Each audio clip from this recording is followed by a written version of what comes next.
कुछ ना कुछ उनके मुँह से ऐसे शब्द निकल ही जाते थे कि जो हमें बहुत कुछ सिखा जाते थे। वही बस हमारी और उनकी आखिरी मुलाकात थी तभी।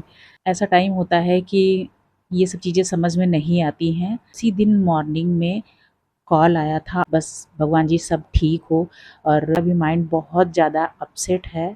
वो जनरेशन आप ये समझ लीजिए कि वो जनरेशन ख़त्म हो गई। सो गाइज़, जब तक ये मेरा ब्लॉग आप तक आएगा तब तक 5 से 6 दिन हो गए होंगे। हेलो गाइज़, आ गई मम्मा और पहली बार आ रहे हैं पापा। मतलब हम 2 जगह रह चुके हैं, पापा आए ही नहीं इतने दिनों में, और इस वाले रूम पे अब पहली बार मेरे पापा आ रहे हैं। वो तो सीधा ही जाने वाले थे, बट कॉल किया हमने और बोला कि यहाँ आइए, रुक के जाइए। और बहुत खुश भी हूँ। वैसे वो आ क्यों रहे थे वो मैं आप लोग को बताऊंगी कि क्यों आ रहे हैं, क्यों उन्हें इमरजेंसी में निकलना पड़ा वहाँ से, वो मैं आप लोग के साथ शेयर करूँगी सब। तो वीडियो में लास्ट तक बने रहें और देखते रहें। अभी दिखाते हैं कि पापा आ गए हैं, पुप्स लोग गए हैं आगे देखने के लिए। वैसे हमने लोकेशन शेयर कर दी थी और वो आराम से आ गए हैं। वो देखो गाड़ी आ गई पापा की।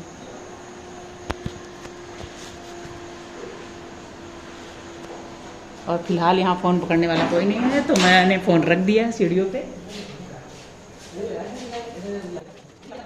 और पापा मेरे खुद ही ड्राइव करते हैं, मतलब वो अपनी गाड़ी किसी को ड्राइव करने को नहीं देते हैं।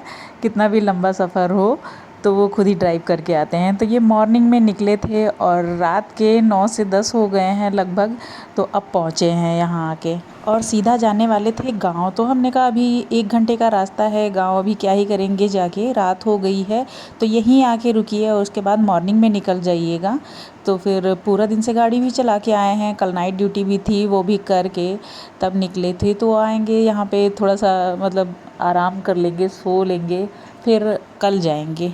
क्योंकि आने में लेट हो गए और जिस इमरजेंसी के लिए वो निकले थे वो मतलब सब कुछ हो ही गया, तो अभी जाने का वहाँ कोई फ़ायदा भी नहीं है। तो मैं आप लोग को बताऊंगी कि क्यों निकले थे इतनी जल्दी से इमरजेंसी में।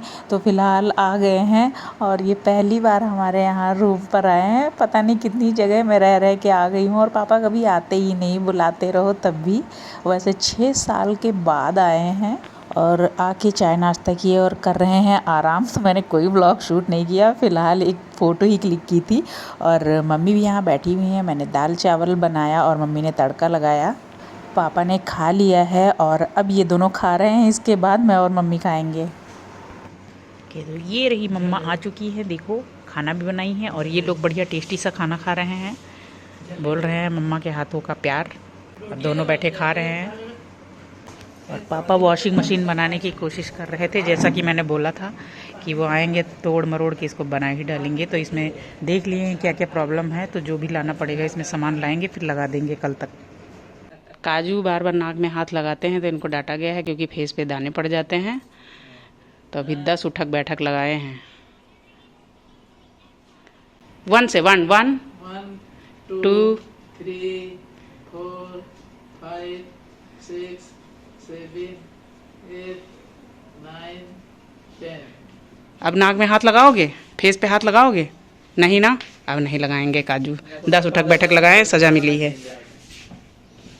लेट नाइट सोए थे तो फिर लेट ही जगे हैं सो के, और फिर सिंघाड़े उबाले गए हैं और हरी धनिया की चटनी बनाई गई है। तो अभी फ़िलहाल हम लोग वो खा रहे हैं। चाय भी पी लिए थे, सिंघाड़े खा लिए, तो खाना थोड़ा लेट बनेगा।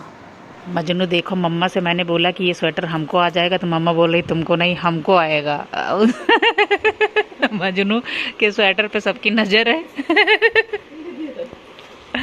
हाँ, सर्दियों के कपड़े निकाल रहे थे तो मैंने सोचा कि मैं उसके सारे कपड़े पहनूंगी।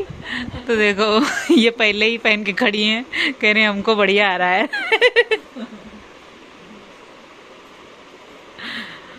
अच्छा है लेकिन आ रहा है। बेबी। और हम लोग निकले हैं शाम को बाहर और देखते हैं क्या करने आए हैं, दिखाते हैं। चलो मम्मा को लेके आए हैं गोलगप्पे खिलाने। ये देखो लग गई गोलगप्पे खाने में। जाओ काजू तुम भी खाओ, दोनों पिंकू पिंकू जाओ तुम भी ले लो जाके। दोनों लोग पिंक पिंक पहन के आए हैं और दोनों गोलगप्पे खाएंगे, मैं नहीं खाऊंगी। चलो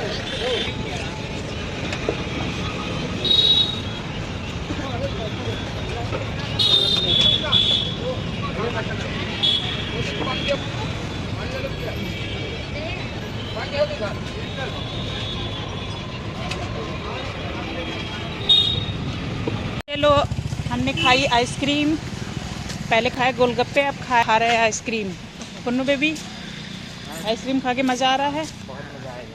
बोला बहुत मज़ा आएगा। अभी खाए नहीं है, मज़ा आएगा। अंधेरा है, शाम को बाहर घूम के आइसक्रीम खाने का मज़ा अलग है ना पुन्नू? अलग ही है, पुन्नू बोल रहे अलग ही है।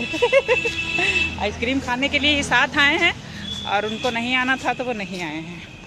चलो अब खा लेते हैं। मजनू को वीडियो कॉल करके मजनू की जैकेट निकाला है, पहन के दिखा रहा है, बोल रहा है दीदी नई जैकेट लिया हूँ कैसी है, ये देखो। रैंप वॉक भी चल रहा है साथ में। और स्टूल रख के ऊपर से निकाला है। वाह नाइस जैकेट। वो वहाँ से बोल रही है निकालो मेरी जैकेट निकालो। देखो, अरे दूसरी जैकेट लिए हैं, ये भी पहन के जल्दी दिखा दें उसको। ये वाली बोल रहा है लाइट वेट है, बोल रहा है ये लाइट वेट है। ये देखो हैशटैग, फिर से हैशटैग, हैशटैग, हैशटैग। इधर इधर इधर घुमाओ।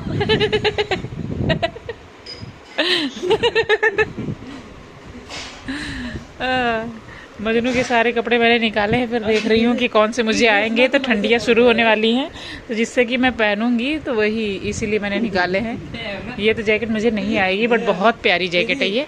हाँ, वाओ नाइस, गुड। वहाँ से बोले निकाल मेरी जैकेट निकाल। निकाल। ये देखो ट्राई कर रही हूँ, बट ये मुझे आ नहीं रही है। हमको दिखा रहा है वीडियो कॉल पे कि ये भी बैठी ट्राई कर रही है। तो ये देखो मैं ट्राई कर रही हूँ, ये वाली देखो, ये शायद मुझे आ जाए। तो जो भी मुझे आएगा तो मैं अपने, अभी ठंडी स्टार्ट होने वाली है ना, तो फिर मैं अपने लिए निकाल रही हूँ। तो ये वाला मुझे लग रहा है आ जाएगा, ये पिंक कलर का।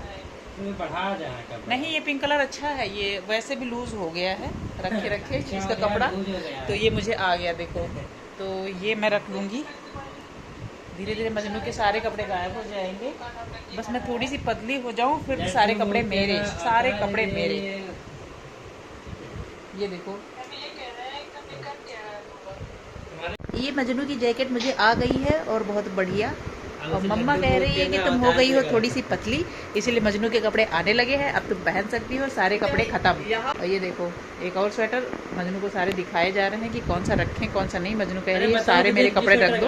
और जब उनके यहाँ ठंडी होती ही नहीं तो क्या करेंगी पहन के, हम ही लोग पहने। बट ये वाली जैकेट मुझे बहुत अच्छी लगी, मतलब थोड़ी सी फिट है, बट ठीक है, अंदर नहीं ज़्यादा पहनेंगे तो ये अच्छी आएगी। वहाँ रखा हुआ है, वहीं से देख रही हैं, बाकी ये अच्छी है, गुड।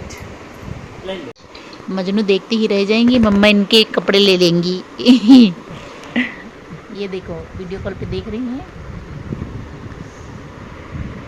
लेकिन थोड़ा सा फिट है, दुख की बात है। मुझे ही मिलेगा, मुझे आएगा। शॉल देखो ओढ़ी है, इनका शॉल मिला है बैग में। थोड़ा है, ऐसे ओढ़ के पूरी ठंडी में पूरा ऐसे रहेंगी।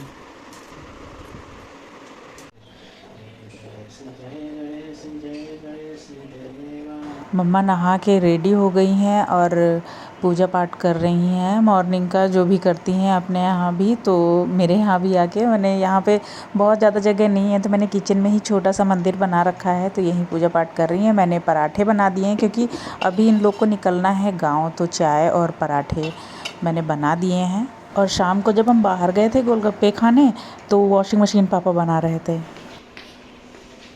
फाइनली वॉशिंग मशीन बन गई और कपड़े इतने सारे धुल गए हैं और काजू जा रहे हैं बाहर डालने। वॉशिंग मशीन तो बन गई, अब इंडक्शन भी ख़राब था तो वो भी लगी हैं, पापा बोल रहे हैं उसको भी बना देते हैं। तो वॉशिंग मशीन बनाने के बाद नहा लिए थे ये और रेडी होके घर जाने का, तब तक मम्मी ने बोला इंडक्शन भी इनका ख़राब है। तो देखो मैंने चुपके से इनकी वीडियो बनाई और ये बैठे उसको चेक कर रहे हैं कि इसमें भी क्या ख़राब है, तो इसको भी बना ही देता हूँ तभी जाता हूँ। मम्मी मज़े ले रही हैं कि उनका चुपके से वीडियो बना रही हूँ। नहा के आ गई हैं, पराठे बना दिए। चाय छाने, चलो चाय छानते हैं, पीते हैं। और पराठे, और मैंने चटनी भी बनाई है मीठी वाली। इंडक्शन ख़राब था, पापा वो भी बना रहे हैं और मम्मी उनको पराठे खिला रही हैं और चाय वो पी लेंगे। और उसके बाद अभी ये लोग घर निकलने वाले हैं और इलेक्ट्रॉनिक चीज़ों को बनाने के सारे इक्विपमेंट सारे रूम में ही फैला रखे हैं, तो ये जब बन जाएगा तभी हटेंगे। सो गाइज़, मैं अब आप लोग के साथ शेयर करूँगी कि पापा मम्मी आए क्यों हैं और इमरजेंसी में उन्हें क्यों वहाँ से निकलना पड़ा था। सुबह ही चाय नाश्ता करके और हमारा इंडक्शन भी बनाया, अभी उसमें कुछ प्रॉब्लम थी तो अभी फ़िलहाल उसे लेके ही चले गए गाँव, बोले वहाँ पे मैं ट्राई करूँगा, इसे बना दूँगा। और उसके बाद मॉर्निंग में वो निकल गए, काजू भी उनके साथ गया हुआ है। हम लोग यहीं पर हैं क्योंकि पुक्स को कॉलेज भी जाना होता है, तो मैं नहीं गई हूँ। मैंने बोला मुझे आना होगा तो 1-2 दिन में आऊँगी।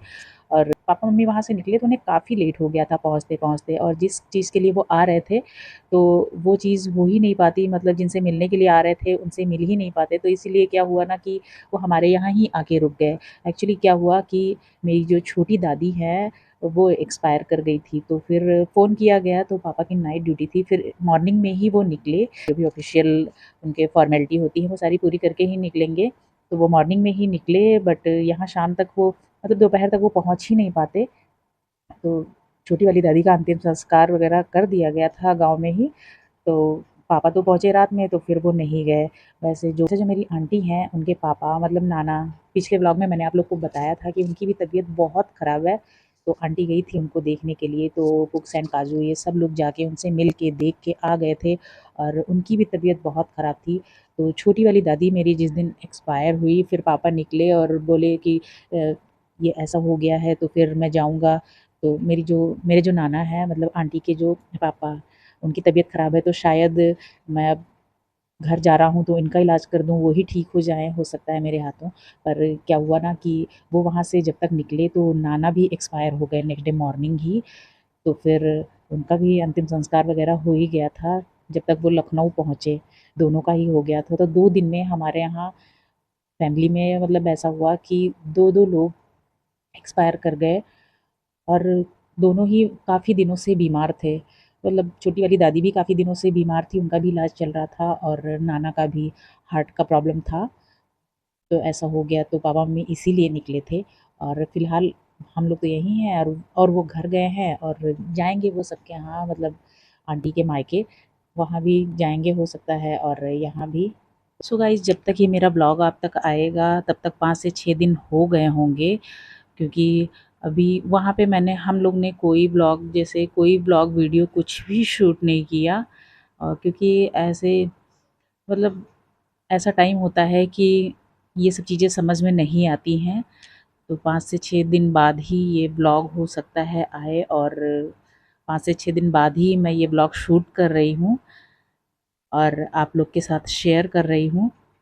नाना की तो तबीयत ऐसे ख़राब थी, मतलब दिवाली का दिन, जिस दिन दिवाली थी और दिए जलने थे, उसी दिन मॉर्निंग में कॉल आया था आंटी के पास, मतलब 6 बजे। हम लोग रात में लेट नाइट तक जगे और 6 बजे कॉल आया। मतलब एकदम से बहुत डर उस दिन भी बहुत लग गया था। आंटी भी बोली, अरे मेरे पिताजी की तबीयत ख़राब है, बस भगवान जी सब ठीक हो। और मुझे भी एकदम मतलब मन से एकदम कि वो ठीक हों, क्योंकि एकदम मॉर्निंग में ही कॉल आया और तबीयत किसी की ख़राब हो तो एक अंदर से डर लग ही जाता है। तो कॉल पिक किए, लेकिन उन्हें हॉस्पिटल ले जाना था इसलिए वो कॉल किए थे उस दिन। तो तब फ़िलहाल उसके बाद वो थोड़ा-सा ठीक हो गए थे। ठीक होने के बाद फिर से उन्हें पता नहीं क्या हुआ जो भी, और ऐसा हो गया। सो गाइज़, मैं आप लोग से ये भी एक बात शेयर करना चाहूँगी। इस चीज़ का एक एहसास होता है, इंसान रहता है तब उतना पता नहीं चलता है, बट वो नहीं रहता है या फिर तुरंत ही खबर आती है कुछ कि ऐसा हो गया है, तो उसकी कमी एक हमें बहुत ज़्यादा महसूस होने लगती है। और मेरे रियल दादा-दादी तो अब से 6 से 8 साल पहले ही, मतलब मेरी दादी 2015 में और मेरे दादा 2017 या 18 में, ऐसे ही कुछ वो एक्सपायर हुए थे। मेरे 4 दादा और 4 दादी थी, उनमें से मेरी छोटी दादी ही अभी थी। और वो जनरेशन आप ये समझ लीजिए कि वो जनरेशन ख़त्म हो गई और उस जनरेशन की कमी हमें काफ़ी महसूस होगी, क्योंकि कभी भी मिलती थी जैसे छोटी दादी भी, उनसे हमारा बहुत ही कम मिलना होता था। वैसे कभी होता था, साल 6 महीने में ही मिलना होता था, बट कमी तो लगेगी ही जब भी हम घर जाते थे। पर इस बार दिवाली में उनकी तबीयत ख़राब थी, हम घर गए भी थे बट हमें पता ही नहीं चला। तो नहीं तो हर बार जैसे कभी है कि वो हमारे घर आ जाती थी हमसे मिलने के लिए। अभी थोड़े दिन पहले जब मम्मी आई थी तब तो हम गए थे उनसे मिलने के लिए, तब वही बस हमारी और उनकी आखिरी मुलाकात थी तभी। मैं और मम्मी और बुआ की लड़की हम लोग तीनों गए थे उनसे मिलने के लिए, तो बस तभी हम तीनों उनसे मिले थे। उसके बाद से फिर कभी नहीं मिले और ना ही अब कभी मिलेंगे, क्योंकि हमारी पुरानी जनरेशन हमें मतलब कुछ भी हो 5 मिनट के लिए, 10 मिनट के लिए ही मिलती थी, पर कुछ ऐसी बातें हमें बताती थी या फिर कुछ ना कुछ उनके मुँह से ऐसे शब्द निकल ही जाते थे कि जो हमें बहुत कुछ सिखा जाते थे। तो अब वो सारी पुरानी चीज़ें नहीं सीखने को मिलेंगी, कुछ अपनी पुराने ज़माने की बातें, कुछ मेरे दादा-दादी की जो भी है हँसी-मज़ाक वाली बातें कि हम यहाँ गए थे तब ऐसा हुआ था, वहाँ गए थे तो वैसा हुआ था। बहुत सारी चीज़ें वो आती थी तो हँस-हँस के बताती रहती थी, तो बहुत सारी चीज़ें अब सुनने को नहीं मिलेंगी। कुछ ना कुछ उनके मुँह से ऐसे शब्द निकल ही जाते थे कि जो हमें बहुत कुछ सिखा जाते थे। तो अब वो सारी पुरानी चीज़ें नहीं सीखने को मिलेंगी, कुछ अपनी पुराने ज़माने की बातें, कुछ मेरे दादा-दादी की जो भी है हँसी-मज़ाक वाली बातें कि हम यहाँ गए थे तब ऐसा हुआ था, वहाँ गए थे तो वैसा हुआ था। बहुत सारी चीज़ें वो आती थी तो हँस-हँस के बताती रहती थी, तो बहुत सारी चीज़ें अब सुनने को नहीं मिलेंगी। कि घर का माहौल थोड़ा-सा मतलब आंटी पिताजी एक्सपायर हुए हैं तो उनका भी माइंड बहुत ज़्यादा अपसेट है। तो यही सब है और फ़िलहाल बस आज के व्लॉग में बस इतना ही, और मिलेंगे आप लोग के साथ एक नए व्लॉग में। जैसा भी होगा मैं आप लोग के साथ शेयर करती रहूँगी। Till then, bye bye.